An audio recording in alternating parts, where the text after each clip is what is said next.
சோளிங்கர் ஸ்ரீ லட்சுமி நரசிம்மர் கோயிலில் இருக்கேன். இது ராணிப்பேட்டை மாவட்டம். இது வந்து இப்போ நீங்கள் பார்க்க போகிறது வந்து காளி கோபுரம். ஸ்ரீ லட்சுமி நரசிம்மர் கோயில் காளி கோபுரம்.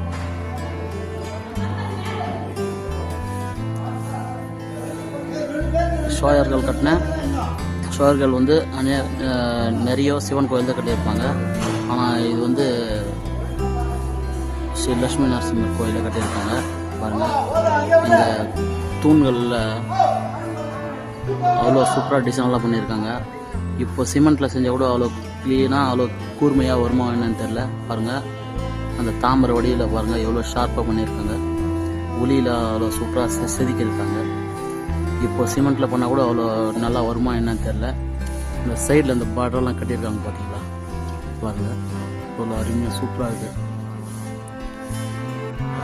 இப்போ நான் காட்ட போகிறது தான் வெளி கோபுரம். ஸ்ரீ லட்சுமி நரசிம்மர் கோயில் வெளிப்புறம்ல என்ட்ரன்ஸ்ல கோபுரம். பாருங்கள்,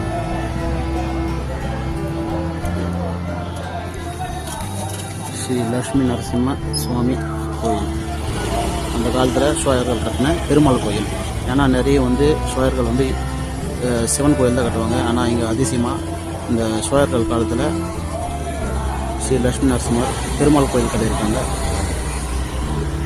நம்ம தமிழர்களோட எழுச்சியில் ஒரு கோயில்.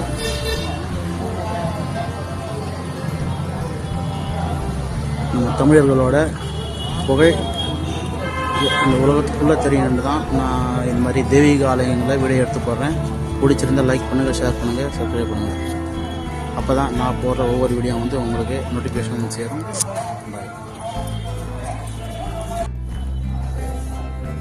பாருங்கள் நண்பர்களே, இது வந்து எல்லாம் தமிழர்கள் கட்டணும். இந்த கல்வெட்டில் பாருங்கள், எல்லாம் தமிழ் எழுத்துக்கள் தான் இருக்குது. பாருங்கள், இந்த தூண் ஃபுல்லாக காளி கோபுரம் கீழே இருக்கிற அடிவாரத்தில் இருக்கிற நான் காமிச்சுன்னு இருக்கிறேன். எல்லாம் தமிழ் எழுத்துக்கள் தான், பழைய கால தமிழ் எழுத்துக்கள்.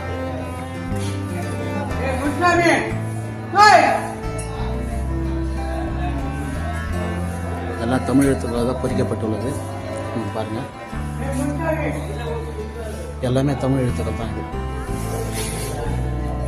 இப்போ என் பின்னாடி இருக்கிற எல்லாமே தமிழ் எழுத்துக்கள். சோழர் காலத்தை கட்டினது. இது பேர் வந்து சோழலிங்கபுரம் இருந்தது. இப்போது ஷார்ட்டாக ஷோலிங்கர்னு சொல்லிட்டு கூப்பிட்றாங்க.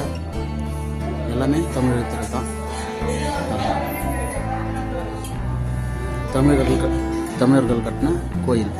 நம்ம தமிழர்களோட பரம்பரை எவ்வளோ தூரம் போயிருப்பாங்க.